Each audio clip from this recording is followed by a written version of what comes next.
வணக்கம், நான் நிர்மல். இன்னைக்கு ஒரு முக்கியமான விஷயத்தை பற்றி பேச போகிறோம். சபரிமலைக்கு இன்னைக்கு யாரா போனது? சபரிமலைக்கு யார் போனது? சத்தமாக சொல்லு. சபரிமலைக்கு யார் போனது? யார்? திரௌபதி முர்முங்கிறவங்க யார்? யார் அவங்க? இந்தியாவுடைய குடியரசுத் தலைவர். அவங்க போகலாமா போகக்கூடாதா? போகக்கூடாதா? போகலாம்டா, போகலாம். யார் வேணாலும் எங்கே வேணாலும் போகலாம். இந்தியாவில் தனிப்பட்ட தனி மனித உரிமை அது, சரியா? மாற்று கருத்தே கிடையாது. ஆனால் ஒரு குடியரசுத் தலைவராக இருந்துக்கிட்டு ஒரு மதம் சார்ந்த கோயிலுக்கு போகிறது நல்ல பழக்கமாக? நல்ல பழக்கம். ஒரு முன் உதாரணமாக அமையுமா அமையாதா? இந்தியாவில் நல்லா தெரிஞ்சுக்கோ, இந்தியாவில் வெறும் இந்து மக்கள் மட்டும்தான் இருக்கிறாங்களா? இந்தியாவில் எத்தனை மக்கள் இருக்கிறாங்க? பல மதத்தை சேர்ந்தவங்க இருக்காங்கல்ல. இந்து மதம், முஸ்லீம் மதம், கிறிஸ்தவ மதம், அதுக்கப்புறம் பார்சி, அப்புறமேட்டுக்கு சீக்கியர்கள், அதுக்கப்புறம் இங்கே ஏகப்பட்ட மதங்கள் இருக்குல்ல. இந்தியாங்கிறது ஒரு மத சார்புள்ள நாடா? இந்தியா இருந்து என்ன நாடு அது? மத சார்பற்ற நாடு. இந்தியாவுடைய கவர்மெண்ட்டை நிர்வாகம் பண்ணுறதுக்கு மதம் தேவையா? மதம் தேவையா? இந்தியாவுடைய கவர்மெண்ட்டை நிர்ணயம் பண்ணுறதுக்கு ஒரு மதம் தேவையா? மதம் தேவையே இல்லை. மத சார்பற்ற நாட்டில் இந்தியாவுடைய அரசியல் அமைப்பு சட்டத்தில் இந்த மதத்துக்காரங்க தான் வந்துக்கிட்டு நாங்கள் கவர்மெண்ட்டை நடத்துவேன்னு சொல்லியிருக்கா? இல்லை, அதெல்லாம் இல்லை. நீ ஸ்கூலுக்கு போகும்போது தலையில் கயிறு கட்டிட்டு போகக்கூடாதுன்ற ரூல்ஸ் இருக்குல்ல. தென் மாவட்டத்தை ஜாதி கலவரம் வர்றதுக்கு என்ன காரணம்? அந்தந்த ஜாதிக்காரங்கன்னு சொல்லி கையில் கயிறு கட்டிட்டு, வண்ண கயிறுகள் கட்டிட்டு வராங்கன்னு சொல்லி பெரிய பிரச்சனை வரவும் அதெல்லாம் என்ன பண்ணாங்க? ஸ்கூல் டிபார்ட்மெண்ட்லேருந்து எவனும் கயிறு கட்டிட்டு வரக்கூடாதுன்னு சொல்லிட்டாங்கல்ல. அப்போ ஸ்கூலுக்குள்ள நுழையும் போதே நீ என்ன கட்டிட்டு போகக்கூடாது? மத அடையாளங்கள், ஜாதி அடையாளங்கள், கடவுள் அடையாளங்களை காட்டக்கூடாதுங்கிற ரூல்ஸு மத சார்பற்ற நாட்டில். இப்போது இந்த அம்மா இருக்காங்க பார்த்தீங்கல்ல, இந்தியாவுடைய முதல் குடிமகள் பேர் என்ன? இந்தியாவுடைய ஃபஸ்ட்டு குடிமகளா குடிமகனா? இந்தியாவுடைய குடிமகள். அந்த அம்மா பேர் என்னது? மாண்புமிகு திரௌபதி முர்மு அவர்கள் ஒரு மத சார்பு இருக்கக்கூடிய ஒரு கோயிலுக்கு போய் ஒரு இருமுடியை கட்டிக்கிட்டு போய் அந்த இடத்துல போய் தெய்வ வழிபாடு பண்ணினா மற்ற மதத்தில் இருக்கக்கூடிய அவங்கெல்லாம் என்ன மாதிரி நினைப்பாங்க?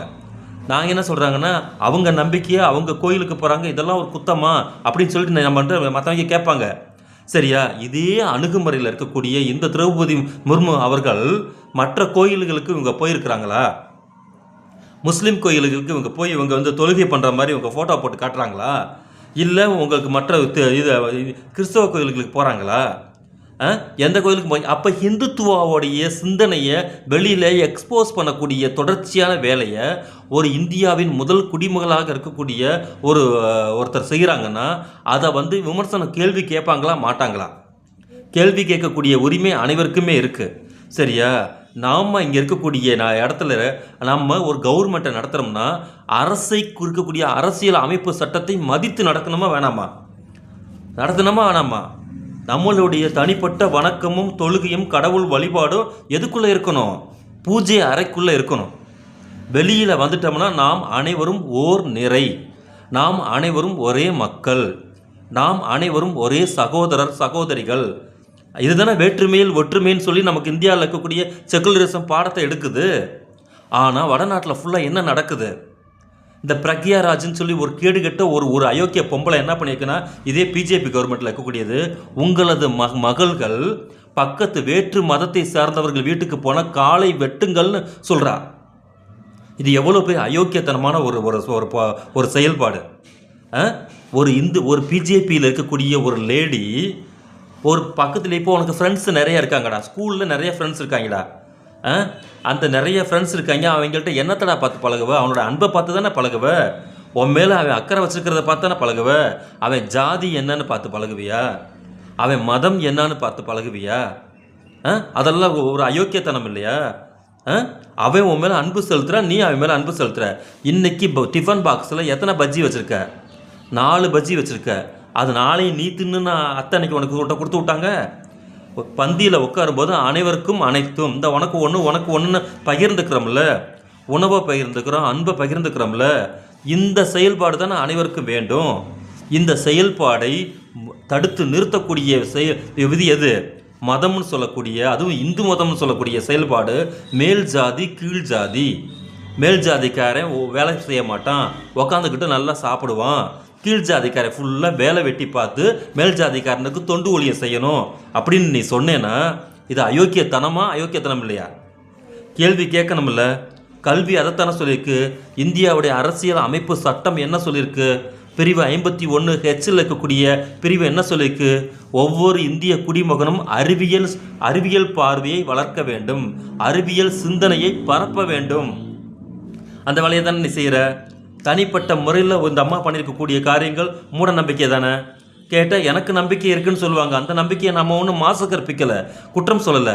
ஆனால் அந்த செயலை வந்துக்கிட்டு ஒரு முஸ்லீமில் இருக்கக்கூடிய ஒரு முதல் குடிமக்களாக இருந்தாங்கன்னா அந்த காரியத்தை செய்வாங்களா? சபரிமலைக்கு மாலைப்பட்டு போவாங்களா? ஒரு கிறிஸ்தவர் இருந்தாங்க இவங்க செய்வாங்களா? ஒரு இந்துவாக்குறவங்க கிறிஸ்தவ கோயிலுக்கு வந்துட்டு மண்டி போட்டு நடந்து போவாங்களா? அப்போது ஒரு மதத்தில் இருக்கிறவர்கள் இன்னொரு மாற்று மதத்துக்காரங்களுடைய நம்பிக்கையை ஏற்பதில்லை. இன்னொரு மதத்துக்காரங்க இன்னொரு மதத்துக்காரங்களுக்குரிய நம்பிக்கையை ஏற்பதில்லை. அப்போ இந்தியாவில் இருக்கக்கூடிய அரசியல் அமைப்பு சட்டம் என்ன சொல்லியிருக்குன்னா, எங்கள் சாமி எங்களுக்கு எந்த மதமும் வேண்டாம், அறிவு தான் நமக்கு மதம், அறிவுக்கு உட்பட்ட கருத்துக்களுக்கு தான் இங்கே வேலை அப்படின்னா மூட நம்பிக்கைகளை நம்ம தலைமுறைகளுக்கு பரப்பக்கூடாது இல்லையா? தனிப்பட்ட ஒரு கடவுள் வணக்கம் அதெல்லாம் உன்னுடைய தனிப்பட்ட பிரச்சனை. இப்போ நீ சாமி கும்பிட போயிட்டு எல்லா பேப்பர்லேயும் இங்கிலீஷ் பேப்பர், தமிழ் பேப்பர், எல்லா ஹிந்தி பேப்பர், எல்லா பேப்பர்லேயுமே உங்களுடைய ஃபோட்டோ ஒச்சக்கொட்டை எழுத்துல வந்திருக்கு. அப்போ இது மக்கள்கிட்ட என்னவாகுது? செய்தியாக பரப்பப்படுது. அப்போ செய்தியாக பரப்பப்படும் போது இதுதானே முன் உதாரணமாக இருக்கக்கூடிய இளைஞர் சமுதாயம் யோசிப்பான். ஏற்கனவே இங்கே விஜய்ங்கிற ஒரு கேடுகட்ட ஒரு பொறுக்கிக்கிட்ட இந்த இளைஞர்கள் சிக்கி சீரழிஞ்சிக்கிட்டு கிடக்காங்க. அவங்கள எப்படி மீட்டு கொண்டுட்டு வர்றதுன்னு தெரியல. அப்போ ஒரு இளைஞன் அரசியல் படுத்தப்படணும்னா அவனுக்கு அடிப்படையான தரவுகள் என்ன தேவை? அறிவுபூர்வமான செயலாக்கங்கள் தான் ரொம்ப முக்கியம். எது சரி, எது தவறு, எது நன்மை, எது தீது, எது அரசியல் அமைப்பு சட்டத்துக்கு உகந்தது, எது அரசியல் அமைப்பு சட்டத்துக்கு மீறியது, இவ்வளோ விஷயங்கள் இருக்குல்ல. அதன் அடிப்படையில் தான் நாம் உனக்கு கற்றுக் கொடுக்குறோம். காலங்காலத்தில் யூனிஃபார்ம் போட்டுக்கிட்டு எதுக்கு நீ வீடியோ போட வர? எது நன்மை எது தீமைங்கிறத மக்களுக்கு உணர்த்துறதுக்கு தான் நீ வீடியோ போட வர.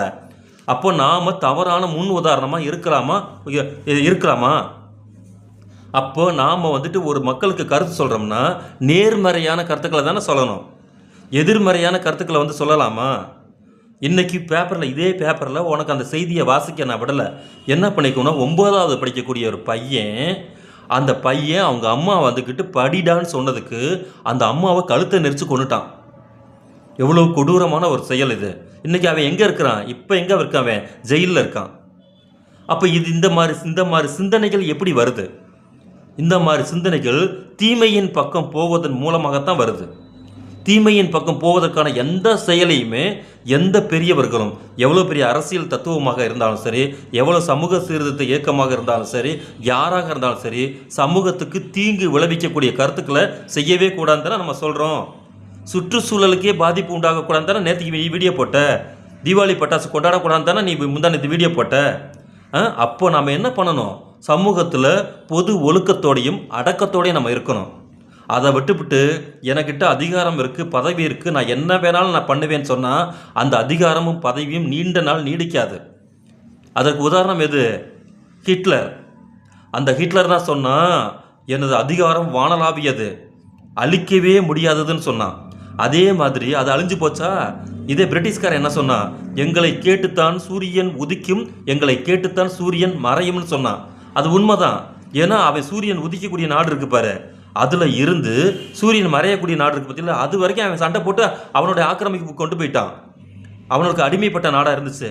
இப்போ என்ன ஆயிடுச்சு? எல்லா நாடும் சுதந்திர நாடாக தானே இருக்குது. அப்போது சுதந்திர சிந்தனையும் என்ன சொல்கிறது, மத சார்பற்ற சிந்தனையும் செக்குலரிசமும் அரசியல் அமைப்பு சட்டம் நமக்கு வழங்கியிருக்கக்கூடிய மாண்புகளையும் காப்பாற்றுறது தான் எல்லா விஷயமுமே இருக்குது. ரைட்டா? உன்னுடைய தனிப்பட்ட நம்பிக்கைகள் இங்கே மற்றவர்களுக்கு விளம்பரமாக காட்டுறது அது அவ்வளவு கௌரவமான செயலாக இருக்காது. ரைட்டா?